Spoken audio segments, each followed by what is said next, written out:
Siraj chairman ওনার মেয়ে, সে এখন বিক্রি করে ছেড়ে চলে গেছে। ফিরে পাশে মিল আছে, ওইসব মিলে আমাদের। কত বছর চাকরি করছেন এই মিলে? ধরে পাকিস্তান আমলের থেকে আমি কাজ করে এই মিলি। তা তো আজকে না, বহুত পুরনো দাদা।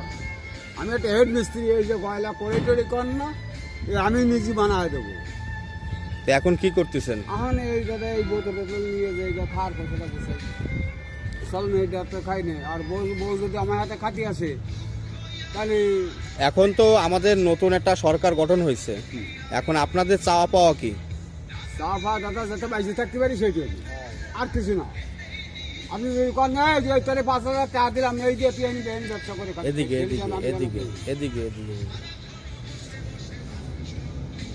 তা এখন আপনারা সবাই মিলে আপনাদের যে এমপি মহোদয় আছে সবার সাথে কথাবার্তা বলেন, বলে একটা ব্যবস্থা করেন, কারণ এভাবে তো আর জীবনযাপন করা সম্ভব না। কয়দিন করবে,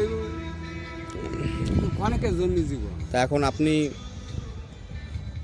কিছু বলেন আমাদের, আপনার আগে বিষয় নিয়ে দাদা আমারে একটু ভালো করে দেন। আমি আগে কাছে হাতে পায়ে সপ্তাহে আমি ধরি, আমার কটা পয়সা দেন, আমি এনে তার দোকান দিই, আপনারা 10 ভাইয়ের কাছে দেখবেন।